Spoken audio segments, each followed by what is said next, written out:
बिस्मिल्लाहिर्रहमानिर्रहीम। जनाब रुबाब हुसैन साहब ने डॉक्टर असरार साहब की एक मुख्तसर सी क्लिप भेजी है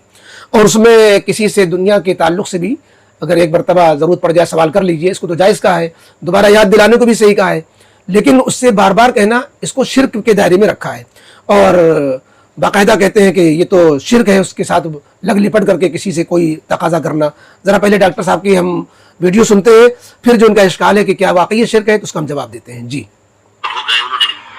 ये बात मुझे जिस तरह समझाई थी वो आज भी मैं उनका मशहूर हूँ कि दुनिया में आम कायदे कानून के तहत भी किसी से कुछ कहना कि भाई मेरा ये काम आप कर दीजिए, आप कर सकते हैं, एक दफा कहना जायज है। दूसरी मर्तबा याद दिला देना कि शायद भूल गए, वो भी जायज है। तीसरी मर्तबा कहना शिर्क हो जाएगा और उसमें इल्हाम जारी करना और खुशामदें करना और गिड़गिड़ाना, ये तो शिर्क है। तुमने ये समझा है कि तुम्हारा काम यही कर सकता है, काम करने वाला तो अल्लाह है।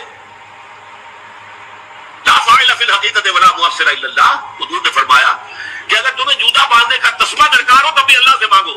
किसी के सामने सवाल का जो हाथ जो है वो दराज ना करो। एक बुजुर्ग थे जो फौत हो गए, उन्होंने ये बात इन्होंने ये डॉक्टर साहब ने जिस बुजुर्ग के हवाले से ये नसीहत नकल की है कि इसको भी शिर्क समझना, ये तलकीन है उनकी तरफ से डॉक्टर साहब को, जो बुजुर्ग फौत हो गए हैं जिनका जिक्र कर रहे हैं डॉक्टर साहब, कि उन्होंने इनसे ये नसीहत की कि किसी से दुनिया के मामले में भी मांगना हो तो एक मरतबा मांग लो, दोबारा याद दिला दो। उससे लग लिपट करके बार बार मांगना गोया अल्लाह की तरफ से निगाह हट जाना, और ये जो है एक गोया शिर्क का शोबा समझो इसको। ये उनको डॉक्टर साहब को नसीहत की थी और ये वो नसीहत मुशाबे उस नसीहत के जो अल्लाह के नबी अलैहिस्सलातु वस्सलाम ने सैयदना अबू बकर सिद्दीक़ रज़ी अल्लाह तआला अन्हु से फरमाई कि अपनी ज़रूरतें अल्लाह से रखो,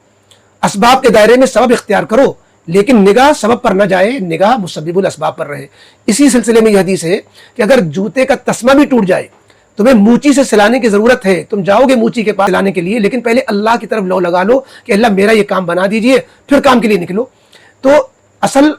हर इंसान अपने सारे कामों के अंदर अल्लाह की तरफ लो लगाए, यह है तौहीद और तवक्कुल का मकाम। वो बुजुर्ग यही कहना चाह रहे हैं कि तुम अपनी ज़रूरतों में ये ना समझो कि मखलूक से जुड़ी हुई ज़रूरत है, अल्लाह से कहने का क्या मसला, मखलूक से ये मसला हमारा जुड़ा हुआ है, उससे कहेंगे वो कर्जा नहीं दे रहा या ये काम नहीं कर रहा, किसी से और ज़रूरत पेश आ गई तो अब हम जो है उसी से सिर्फ उसी पर निगाह रखें, उसी पर फोकस करें, अल्लाह की तरफ निगाह ना जाए, ये गलत होगा। अल्लाह की तरफ हर मसले में निगाह जानी चाहिए। तो ये हकीकत में ये शिर्क उस माना में नहीं बोल रहे हैं और शिर्क उस माना में नहीं कह रहे हैं जिसकी वजह से इंसान मुशरिक हो जाता है, बख्शिश के लायक नहीं रहता है, अल्लाह उसको माफ़ नहीं करता है, बल्कि ये शिर्क मजाजन, जैसे कुफ्र का लफ्ज़ नमाज छोड़ने वाले पर मजाजन बोल दिया जाता है और बाद अल्फाज पे शिद्दत की वजह से, तो ये शिर्क मजाजन है। गोया तुम अल्लाह को छोड़े बैठे हो, अल्लाह की तरफ लव ही नहीं लगा रहे हो, सिर्फ उस बंदे को तुमने जो है सब कुछ समझ रखा है, ये नहीं होना चाहिए। तो ये एक नसीहत है और उसको जो है शिर्क कहना इस माना कर कि अल्लाह से बेताल्लुकी नज़र आ रही है बज़ाहिर, और बज़ाहिर ये जो है खालिक को छोड़कर मखलूक से मांगना नज़र आ रहा है, तो बज़ाहिर शिर्क जैसी हरकत हो रही है, इससे भी अपने को बचाना चाहिए।